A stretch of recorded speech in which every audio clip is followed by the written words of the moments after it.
महिलाएं, माताएं और माता हो या बहन हो, सब तो क्या आएंगे महिला के अंतर्गत, यानी महिला के ही अंतर्गत इसी आरेख के अंतर्गत दोनों होना चाहिए। इसके आरेख के अंतर्गत दोनों तो न तो ई है न ई है। अब इन दोनों की बात हो गई है ना, तो ध्यान दीजिएगा माता और बहन की बात करेंगे तो जितने भी माता है सब किसी न किसी की बहन होंगे, तब ऐसे बोलिएगा। लेकिन ध्यान रखिएगा कि ऐसा थोड़ी को है जितनी भी माता है किसी न किसी की बहन, हो सकता है वो इकलौती होगी, नहीं तो आप बोलिएगा क्या कि माता अलग बहन। लेकिन यहां क्या कह रहा है, माताएं बहने, माताएं और अब बहने का मतलब हुआ, जैसे ध्यान रखिएगा है ना, जितनी भी लड़कियां हैं सब हमारी क्या है, बहन है। बोल सकते हैं कि नहीं, एक होता है रिलेशन की भाई बहन है तो अलग होती है, तो हम इस तरह से अब बना सकते हैं कि ध्यान दीजिएगा कि जैसा ही वो माता हो गई अर्थात तो किसी न किसी की बहन भी होगी, और किसी न किसी की होगी या ना होगी उसको तो हम बहन कह के न बुलाएंगे, तो वो माता होगी या तो फिर बहन। तो जैसे ही ध्यान दीजिएगा ये माता बोल दिए, ये क्या बोलेंगे, बहन के अंतर्गत जैसे ही माता हुई तो किसी न किसी की क्या होगी पहले, और ये क्या होंगे, महिला। नहीं दिया है, चार दिया है क्या, डी गलत है।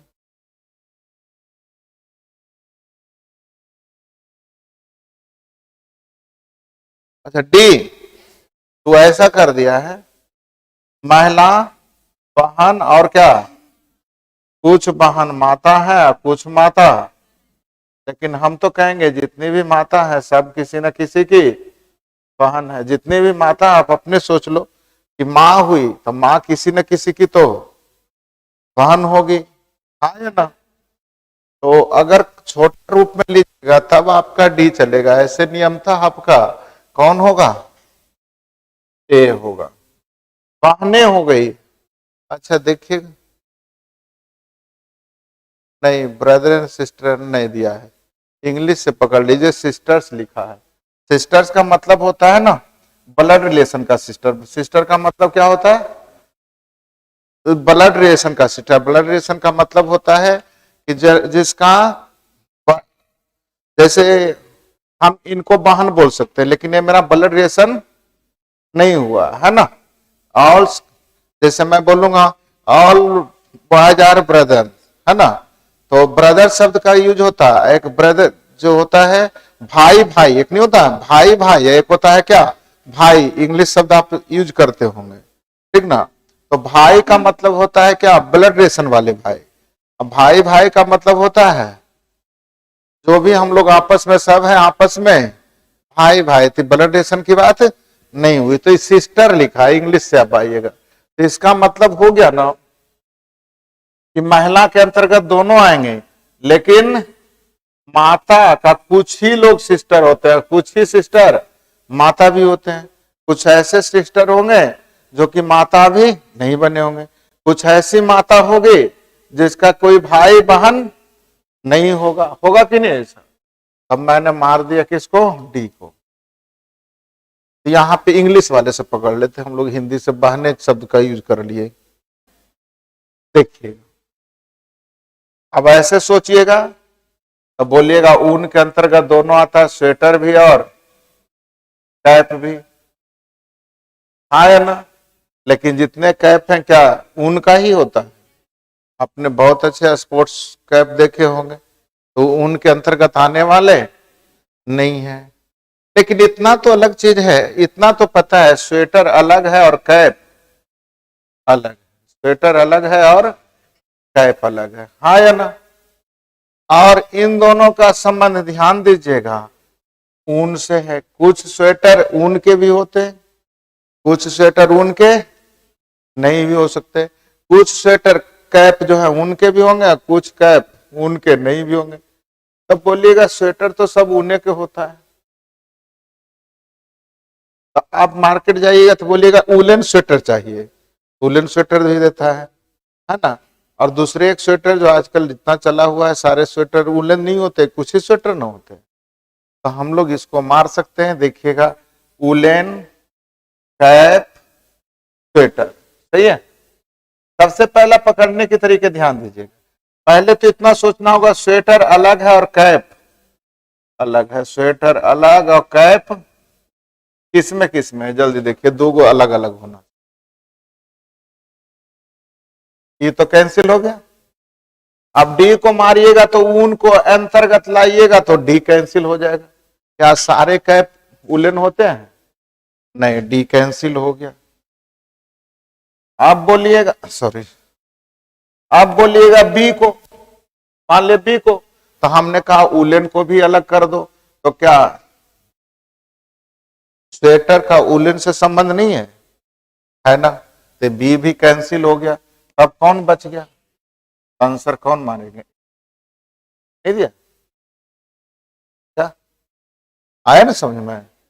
अब हम लोग को छाटने के तरीके सीखना है, सीखिएगा। जहां पे थोड़ी सी गड़बड़ होती है कैसे कर रहा है सीखेंगे। इतना तो मुझे पता था कि स्वेटर अलग है और कैप, तो जैसे ही स्वेटर और कैप अलग करनी है तो अब ऑप्शन देखेंगे स्वेटर कैप अलग वाला कौन है। तब मैंने कहा दो गो बिल्कुल अलग, इसमें भी है, इसमें भी, इसमें भी, अर्थात सी कैंसिल हो गया। अब ऊन, तो उलन को अगर इसके अंतर्गत लाएंगे तो डी बनेगा, लेकिन क्या सारे कैप उलन के होते हैं ऐसा कहना संभव नहीं, अर्थात डी हम लोगों को कैंसिल हो गया। डी की कहानी खत्म। अगर बी पे आते हैं तो उलन को अलग कर दिया है, तो क्या स्वेटर का उलन से संबंध नहीं है ना, इसलिए मैंने कहा बी भी कैंसिल हो गया। अब बच गया कौन? ए, क्योंकि उलन, स्वेटर भी कुछ उलन होते हैं और कैप भी कुछ उलन होते हैं। नेक्स्ट, अब भोजन के अंतर्गत आता है विद्यार्थी जी सब्जी, और सब्जी के अंतर्गत आता है, नहीं होगा। अच्छा, कुछ अलग है तो देखिएगा ऑप्शन, अगर ऐसा नहीं है तो। अच्छा रुकिए, मान लीजिए हमने इसको बोल दिया, आप लोग बोले नहीं सर इसको नहीं देंगे, तो और क्या देख सकते हैं? इतना तो पता है आप लोगों को, इतना तो पता है आप लोगों की गोभी ये क्या है?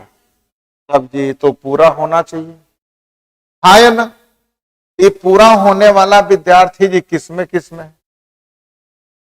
ए में है, सी तो कैंसिल, और डी में है नहीं। ये विद्यार्थी जी हमने गोभी माना और ये क्या माना? सब्जी। अब भोजन का तो संबंध इससे होवे न करेगा जी, हाँ या ना। भोजन को अगर अलग कर दीजिएगा तो ये तो संभव, क्या सब्जी भोजन में नहीं आता है, तो ये कैंसिल हो गया, हाँ या ना। और डी आप लोग का ऐसी कैंसिल है। क्यों कैंसिल है? क्योंकि भोजन के अंतर्गत कैसे करिएगा, इसमें डालिएगा, गोभी भोजन में नहीं आता है, अर्थात ये भी कैंसिल, अर्थात आपका आंसर कौन होगा? नहीं दिया है क्या?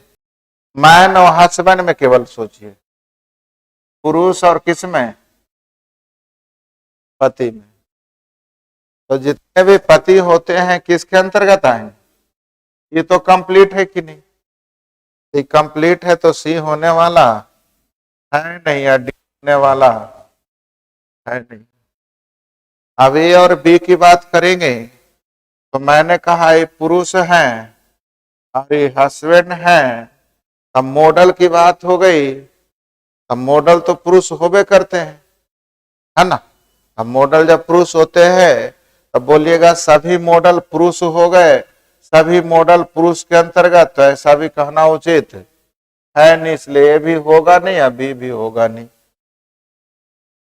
चारों ऑप्शन गड़बड़ लग रहा है। कौन सी आ रही है? परिमेय संख्या, अपरिमेय संख्या और, अच्छा परिमेय या परिमेय नहीं जानते आप लोग, चलिए। परिमेय अलग होता, अपरिमेय रियल नंबर के दो ही भाग होते हैं, एक परिमेय और एक जिसे पी बाई क्यू के रूप में लिखा जाए वो परिमेय, जिसे पी बाई क्यू के रूप में ना लिखा जाए अपरिमेय। जैसे √2 क्या है? अपरिमेय है। क्या सो रहा है जी? तो हमेशा सोता है। √3 क्या है? अपरिमेय। लेकिन अगर हम लिख देंगे 4, 4/5, ये सब क्या हो गया? परिमेय। तो वास्तविक संख्या का ही दो पार्ट होता है, एक परिमेय संख्या और एक अपरिमेय संख्या। पहले संख्या को दो भाग में बांटते हैं हम लोग, है ना, एक एक वास्तविक और एक अवास्तविक, है ना, रियल नंबर और इमेजिनरी नंबर। तो हम लोग को रियल नंबर के बारे में पढ़ना है, तो रियल नंबर को फिर दो भाग में बांटते हैं, परिमेय और अपरिमेय। फिर परिमेय को बहुत सारे भागों में बांटते हैं, पूर्ण संख्या, प्राकृत संख्या, है ना, सम संख्या, विषम संख्या, जितना बांटते जाइए वो सब किसमें बढ़ता है, परिमेय में। तो वास्तविक संख्या के दो ही पार्ट, उसी के दो पार्ट होते हैं, परिमेय और अपरिमेय। अर्थात आपका आंसर कौन हो जाएगा? आसान था। यदि आप घर बैठे अपनी परीक्षा की अच्छी तैयारी करना चाहते हैं तो प्ले स्टोर से स्टडी ट्रेंड ऐप को डाउनलोड करें।